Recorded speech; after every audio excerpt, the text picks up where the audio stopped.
In today's video, I'm going to teach you how to find your Twilio Auth ID, also known as your account SID. This valuable piece of information is vital for anyone working with Twilio services, whether you're integrating it into your application or setting up some cool communication features.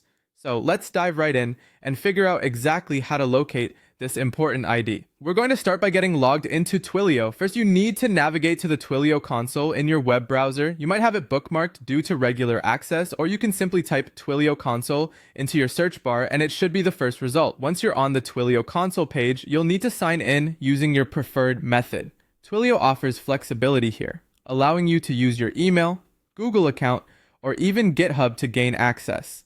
Choose whichever is easiest or most convenient for you.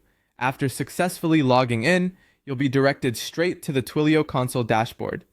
This is your main hub for all things Twilio, and you'll be spending quite a bit of time here if you're regularly using their services.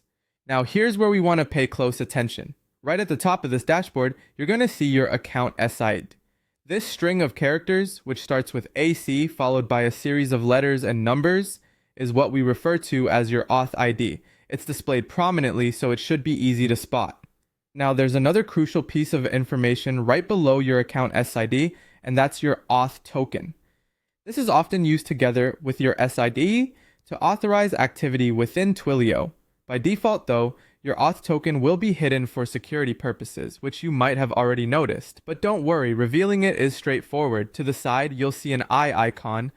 Simply click it and your Auth token will be displayed. Finally, when you have your account SID visible, it's time to copy it. You might be wondering, why is this important? Well, this string acts as your Auth ID and it's essential for everything from API calls to integrations. To use it effectively, simply highlight the account SID, which again looks something like AC, followed by a long sequence of numbers and letters, and copy it to your clipboard. This ensures you can easily paste it wherever you need in your development processes without retyping it each time.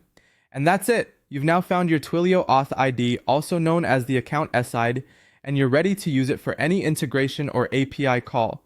Remember, handle this information securely and keep it confidential to protect your account. Thanks for joining me today, and I hope you found this tutorial helpful in navigating the Twilio dashboard.